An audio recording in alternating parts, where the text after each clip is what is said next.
Je suis toujours amusé, je dirais, par le décalage entre ce que l'imaginaire du sommet représente pour le sens commun et ce que la réalité du sommet représente pour nous.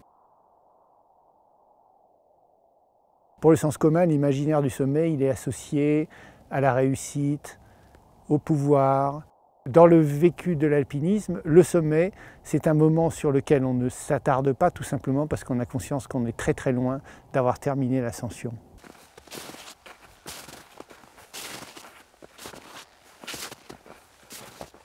Il faut oublier cette idée que le guide soit quelqu'un d'invulnérable, soit quelqu'un d'inoxydable, qui est capable de partir à travers toutes les situations, de passer à travers n'importe quelle situation, dans n'importe quelle condition.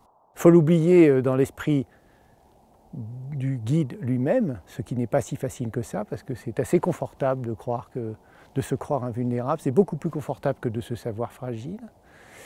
Et puis, il faut que ça soit oublié dans l'esprit de ceux que l'on emmène aussi.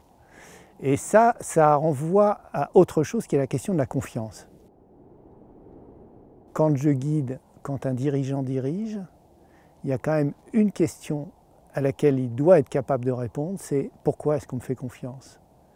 Si l'on me fait confiance parce qu'on me croit invulnérable, je vais être enclin à prendre des décisions que prendrait quelqu'un d'invulnérable, qui sont parfois très très mauvaises, ou de quelqu'un qui n'a que des certitudes par exemple.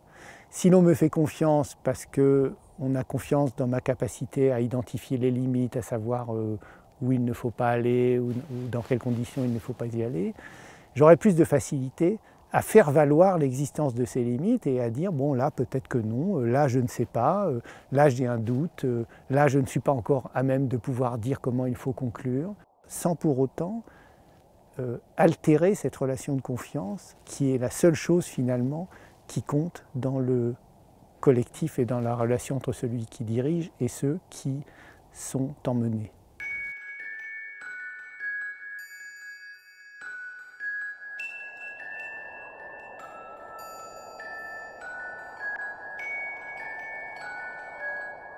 Il y a des situations dans lesquelles on s'aperçoit que finalement, pouvoir voir la situation, ce n'est pas toujours en étant devant qu'on la voit le mieux. Par exemple, quand on est dans le brouillard avec une colonne de personnes, 6-7 personnes, et qu'on ne voit rien, et on essaye d'aller dans une certaine direction. Ce qu'on ne peut pas percevoir, c'est si on va vraiment dans cette direction ou si on regarde dans cette direction, mais en fait, on marche en crabe. Ça, c'est quelque chose qu'on ne voit pas quand on est devant. C'est quelque chose que l'on ne voit que quand on se met derrière et qu'on a confié à quelqu'un la charge d'aller devant et d'essayer de suivre cette direction-là. Si je demande à quelqu'un d'être soucieux de ça, on va disposer de ressources collectives plus importantes.